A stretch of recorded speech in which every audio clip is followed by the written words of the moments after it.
This time, no duct tape and no mercy. Last year, the I-Team captured this exclusive video. Deputies in Cuyahoga County Court put tape over the mouth of Franklin Williams. He wouldn't shut up. Here, he got sentenced for a series of armed robberies. Last time, Joleen Cummings cousin. Kimberly Kessler shouts her way into a courtroom, making false claims about her former public defender. She was removed from her sentencing hearing, where the judge sentenced her to life without parole for the 2018 murder of Joleen Cummings. Meantime, back inside the courtroom, we watched as Damon Kemo was wheeled inside, screaming and calling on a higher power. God! God! God! His facial expressions and his mood seemed off as a judge read his charges and his fate. Every teenager makes a mistake every once in a while. Even the most well-behaved teens are bound to mess up sometime. That's part of learning and growing. But usually when it comes to teenagers, their mistakes are nothing that are going to ruin their future. Maybe they got caught cheating on an exam, taking money from a parent without asking, or even sneaking a cigarette even though they aren't old enough.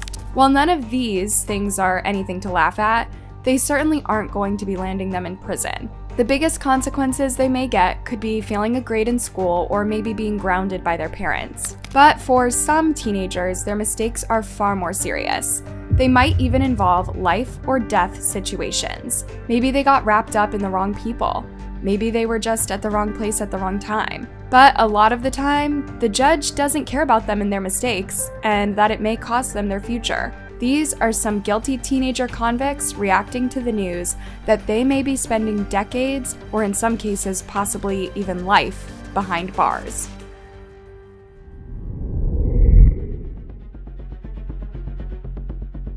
My 2-week-old is not in her sleeper, her passy is on the floor. The worried voice in this 911 call is that of Courtney Bell from Georgia. Courtney walked into the bedroom where her newborn daughter, Kalaya, had been sleeping, only to not find any sign of her. Not in her sleeper, she's not here. I've looked everywhere. Courtney had trusted the child's father, Christopher McNabb, to take care of her. She would end up regretting this forever. I told my baby's dad to go check on Kalaya. And then he's talking about she's not here. She's not in here. You looked through everything, like under the bed, yes, in the bathroom. Yes, ma'am. And I have clothes and totes, but I've looked all in them and she's not here. It was Christopher who would later be arrested and charged with the little baby's murder. Throughout court proceedings, he frequently became angry and aggressive, especially when Courtney testified against him and accused him of being abusive towards her. Since I'm pretty sure by the law states that I have a right to confront my witnesses who accuse me of doing wrong. So I felt like I wanted to say it in front of her since she was the one up here slandering me. And that's all I got to say. The judge presiding over the case tried to suggest that because this was likely his last chance to tell the court anything, Chris should consider using his time a little more wisely. You sure you don't want to talk about the sentencing and all of that? That was the only thing you wanted to tell the court? I mean, I haven't heard anything about a sentence. I was just commenting on that. I understand that. I just wanted to know if you had anything you wanted to say to the court. I mean, I got a lot to say. I got a lot to say. Chris then took that opportunity to try to stand up for himself. I'm innocent. I didn't do it. Okay. I've maintained that the whole time. I feel like there was things that were allowed to be said that should have never been allowed to be said. It didn't have nothing whatsoever to do with the case and what was being said. Listen to what he had to say next as he tells the judge that even though he was abusive, that didn't mean he was a killer. Just because somebody has domestic issues with their spouse doesn't mean that they would put their hands on their kids, which has also been pretty much proved that I've never touched my kids in any harmful manner whatsoever. I've never harmed my kids. I didn't even hear anything that said that I had done anything to her in front of the kids. Now that the judge had encouraged Chris to say what he had to say, it seemed as if he was never going to shut up. I just don't understand how you find somebody guilty of doing something to a 15-day-old baby, because there was no evidence whatsoever that proved anything about me putting my hands on my kids. I've never done it. I never would. I don't believe in it. I was as a child, and I don't agree with it at all. Chris McNabb was convicted of malice murder and sentenced to life without parole plus 10 years.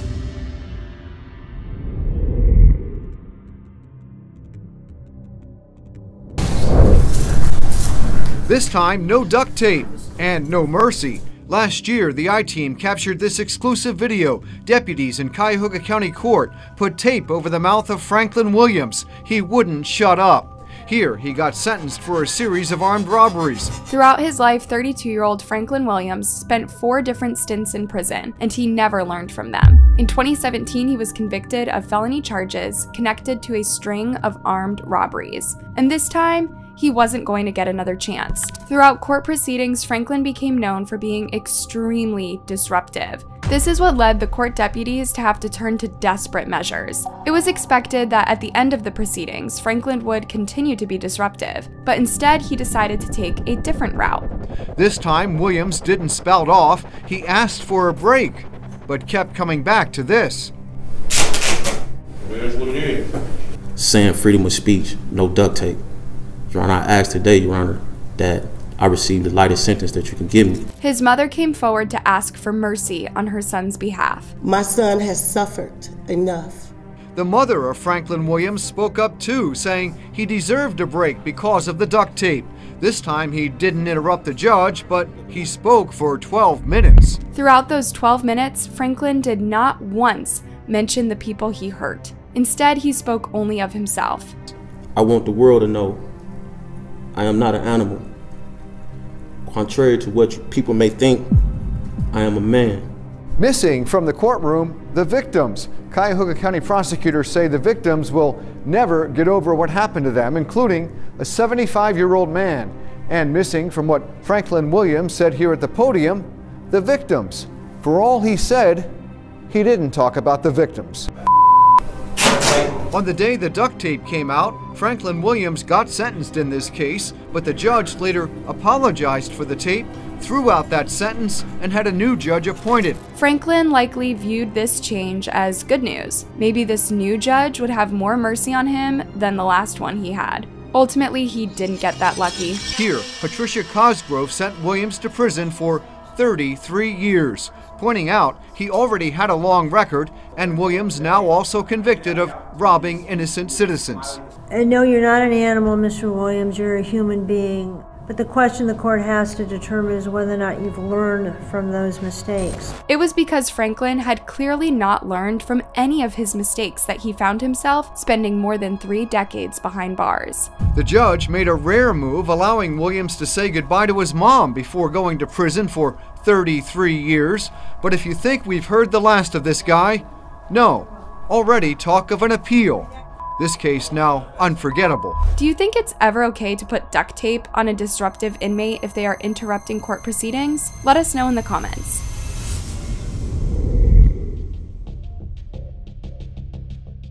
According to the evidence presented at trial, Gamut used a frying pan, a floor lamp, and a large knife, which she used to stab Hill 12 times.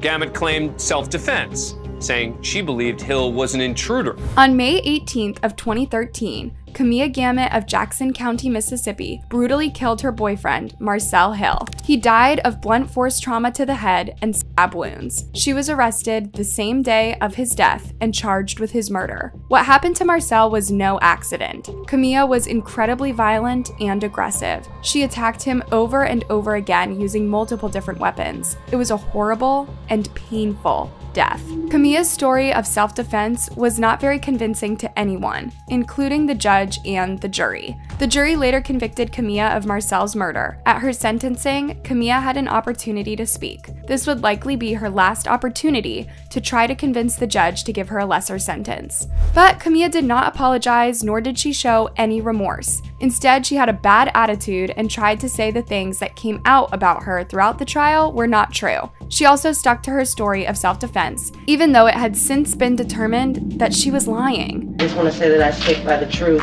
which is that I did react in self-defense.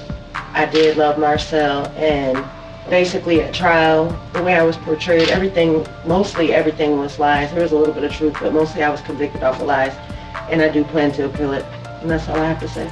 Kimberly's I could care less kind of attitude ticked off Judge McBain, who was presiding over the case. He tried to give Kimberly yet another chance to tell the truth and maybe apologize for brutally killing Marcel, but she stuck to her same story. Anything you want to tell the court about the 12 stab wounds that you did in self-defense? The alleged 12 stab wounds? Well, I don't think the pathologist lied about those. No, I don't have anything further to say. Later on, a family member of Marcel's was given the opportunity to share a statement on her behalf. While she was reading it, Camilla continued to be as rude and disrespectful as she had been the entire trial. At some point, she could even be seen smirking or rolling her eyes. You did leave a big hole in our hearts and a void that will never be filled. You took the life of our sister's only child. You took a bloodline out of our family. And we hope that each and every day that you remember the cries of help that he screamed as you plunged that knife in and out of his body. The words of the impact statement are so powerful that it's hard to believe that Camilla could still behave so coldly towards all the people she hurt. And then she did something so disrespectful that it must have shocked and disgusted everyone in the courtroom that day. She interrupted and insulted her victim's relatives right in the middle of her victim impact statement. The defendant appeared to be unmoved by anything Miss Banks had to say. So we, the family of Marcel, would like to thank God for the special gift that you will receive today from the judge. Is that it? When I finish, I'll let you know. Oh, okay. Serious? This was enough to drive Judge McBain almost to his breaking point. He was so sick of Camilla and her disrespect that he threatened to physically shut her up. Talk again, I'll have my court officer put a piece of duct tape in your mouth. You understand it? Try it one more time and see what happens to your mouth. You got something else to say?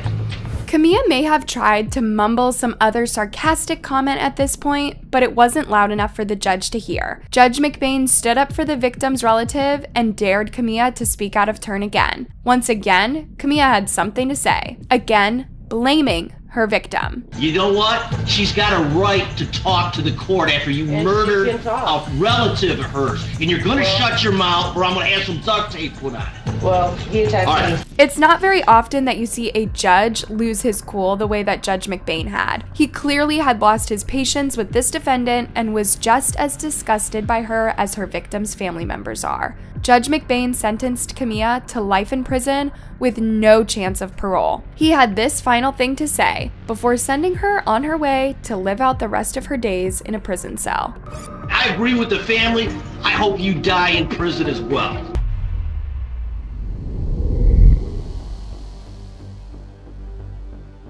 Kimberly Kessler is headed to prison. We're going to celebrate. We're going to celebrate her homegoing because her new home for the rest of her life and until she takes her last breath is going to be Florida State Prison. Kimberly Kessler of Florida is one sick and twisted human being. She was convicted of killing 34-year-old Joleen Cummings in 2018. The two women worked together at a hair salon in Fernandina Beach. The woman who killed mother of three, Joleen Cummings, in 2018 has now been sentenced to life in prison without parole. Sheriff Leeper has surely seen thousands of terrible and heartless killers come through Nassau County, but none have been quite like Kimberly Kessler. The sheriff never wants to lay eyes on this woman again, as long as he lives.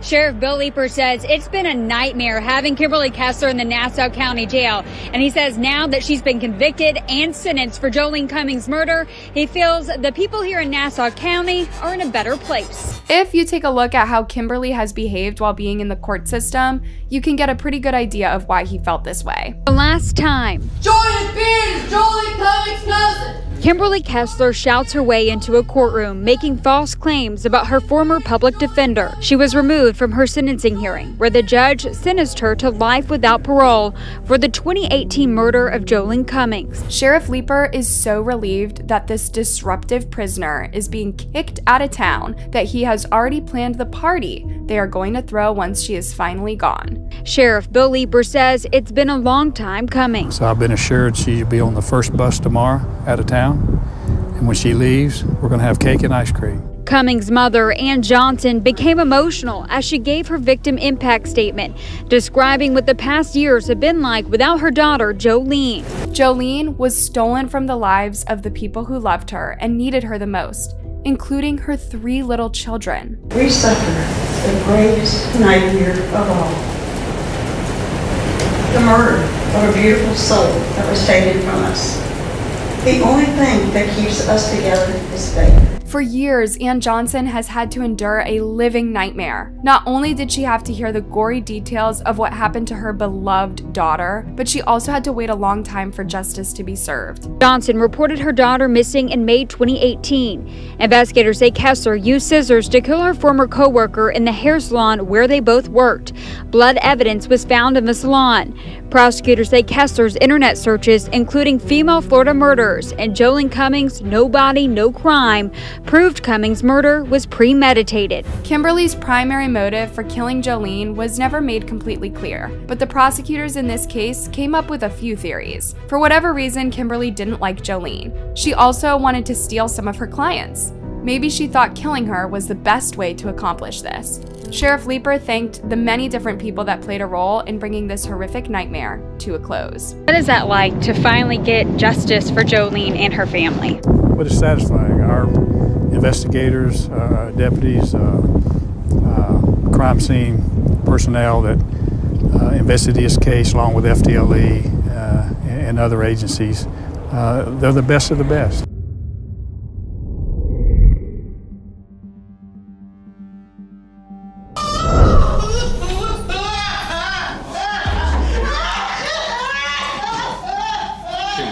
To the first two counts. The crying you hear is coming from Cook's mother. The sentence much more severe than they expected. This next story took place in Daytona Beach, Florida, with an 18-year-old girl named Kayandra Cook.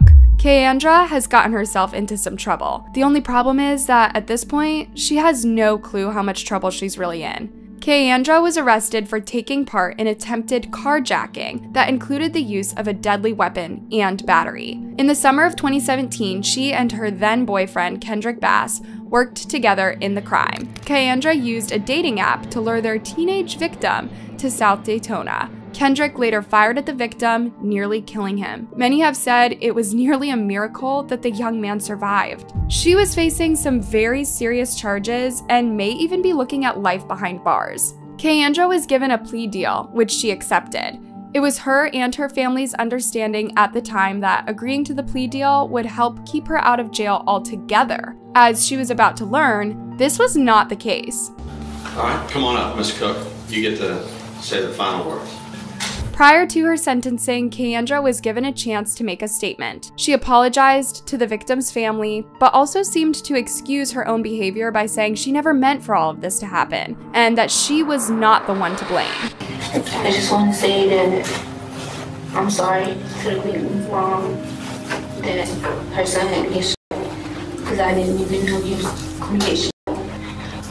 My boyfriend and his friends did threaten me to do this. I didn't even know what was going on until I was at the wrong place at the wrong time. Kayandra went on to say that she was hoping for a second chance so she could make something positive out of her future. I just want to say I'm asking for forgiveness for a second chance so I can get out and finish school and I can put my mama proud, because I want to be her first child to bring home high school diploma. And I just want to make my mama proud. When she was done speaking, her fate fell into the hands of the judge. Kayandra and her mother were about to get a shock of a lifetime, and their reactions would show just that. Ms. Cook, you're before the court for sentencing. A couple of things going in your favor. One, you didn't hold the firearm during these episodes. The second is that the victim luckily survived.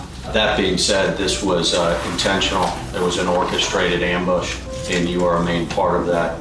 And for that, I'm going to go ahead and adjudicate you guilty of all 3 charges, sentence you to 20 years in state prison. Can you imagine thinking you were receiving no jail time at all, only to hear you would be spending the next 2 decades behind bars? It turns out that Cook and her mother's reactions were so intense because they believed the plea deal meant no prison time. Kayandra's sentence was later reduced to 11 years in prison and 20 years of probation. While this is significantly less than the original sentence, it's clear that she's going to be paying for her crimes for a long time to come.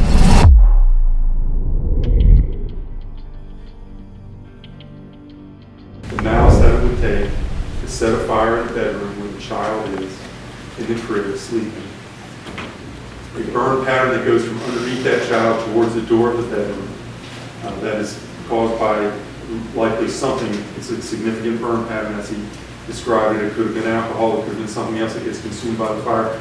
When Jacob Morgan was just 17 years old, he was accused of intentionally setting his own home on fire in March of 2015. The fire spread quickly while Jacob's infant brother slept in a crib inside. It ended up taking the life of the 14-month-old little boy. Jacob admitted to setting the fire, but said he had never intended to kill his brother. Despite how guilty he may have appeared to law enforcement, Jacob's family stood by him and told the court that they believed the fire was an accident and that they knew Jacob loved his brother. They also said Jacob was autistic and might have not fully understood what he was confessing to at the time. Throughout court, Jacob looked extremely distressed. He was often seen crying and praying. He looked absolutely shocked when he realized how much trouble he was really in. The state claimed that not only had Jacob set the fire, but after he saw the flames growing, he went outside the home and watched it burn. He did not do anything to try to save the baby's life. His actions, they said, showed true malice. But was this teenager actually capable of planning out a murder and carrying it through? Or was it all a terrible accident? At one point during questioning, Jacob explained what he says is the truth about what happened the day his little brother was killed. He says he accidentally got a pillow too close to the heater, and that was what caused the home to go up in flames. Nevertheless, Jacob was still convicted and sentenced to 15 years behind bars. His story, and especially his courtroom expressions, spread like wildfire over social media.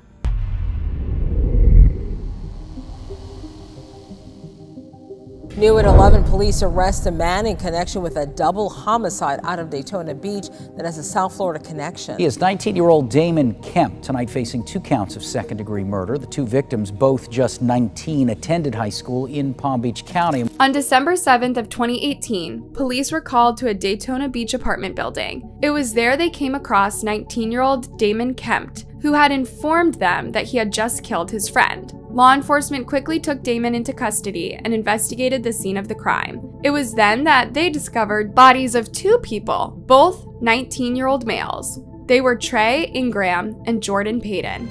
Inside of the apartment, law enforcement also found bullet holes in the wall. It was clear that a major fight had broken out. So we know at one point one of the victims attended St. Lucia's High School here behind me, but today friends and former coaches took to social media saying both young men had bright futures ahead of them before being fatally shot in Daytona Beach. Trey Ingram was best known for being a natural-born athlete with tons of talent. A young and inspired fighter, someone who I thought definitely had all the tools to become a world champion. Tragically, Trey would never get the chance to try to pursue that dream because his life was stolen from him too early. Before moving to Daytona Beach, where he was at one point enrolled at Bethune-Cookman University, he was a high school football star in Palm Beach County. One of his former coaches shared a message of remembrance for Trey on social media. Very saddened by the news I received this morning of Trey Ingram passing. Rest in peace to a great football player and even better kid. Those who knew the young man were eager to see justice served on their behalf. We are going to get justice for the families and these victims. This is a tragedy, and my main focus now is on those victims. One of the neighbors who lived near where the murders occurred told reporters what she remembers hearing coming from the apartment on the night that the 2 victims died. Very loud pops, just bang, bang, bang, just very rapid procession. Witnesses describe waking up to the gunfire, yet police say neighbors failed to report it until the next day. Damon Kemo was charged with 2 counts of second-degree murder. He proved from the very beginning that he was not going to be a cooperative inmate. Instead, he seemed to be determined to convince the court that he was not competent to stand trial. He did this by screaming out in court, making bizarre facial expressions, and pretending to be a crazy person. Take a look at how Damon behaved while attending a hearing that would determine whether or not the judge would agree to grant him bond. The 19-year-old accused of murdering his teenage roommates is locked up in jail and a judge is not letting him out. When Damon Kemo was wheeled into the courtroom this morning for his bond hearing, he started screaming and the victims' families couldn't handle it. Can you imagine not only having to go sit in court and face the man who killed your loved one, but then having to watch him put on a show like this? justice. Bizarre for sure, and I'll tell you, his reaction to his charges and to his bond status, some say, was pretty dramatic. Tonight, Damon Kemp is sitting behind bars in Volusia County on no bond. In court today, we saw tears all the way around from friends and family involved. The victims' families said that they couldn't make sense of this tragedy because there was no sense in it. There is no answer as to why or how. Narissa Carter had a front row seat today in court, grieving days after her 19-year-old son, Trey Ingram, was murdered. It got so tough at one point she had to walk out. Watch Damon's behavior and tell us what you think. Is he really insane, or is it all a show? Meantime, back inside the courtroom, we watched as Damon Kemp was wheeled inside, screaming and calling on a higher power. God! God! God! His facial expressions and his mood seemed off as a judge read his charges and his fate. Damon paused his screaming to listen to what the judge had to say. I do believe that there is probable cause for the arrest. Kemp's family and friends in court today shed tears, all as Trey's family got pretty vocal, even having to be escorted out. While in court, the family members of Damon's victims warned parents to never take a single moment for granted with their children, because it is impossible to know if that may be the last moment you'll ever spend with them. Dads and moms need to hug their children, because you might get a phone call like we did and you won't get a chance to hear their voice anymore. Ultimately, the show that Damon put on pretending to be insane delayed the wheels of justice, but he still got what was coming to him. He was convicted and sentenced to 3 consecutive life sentences. Thanks for watching, and don't forget to like and subscribe for more.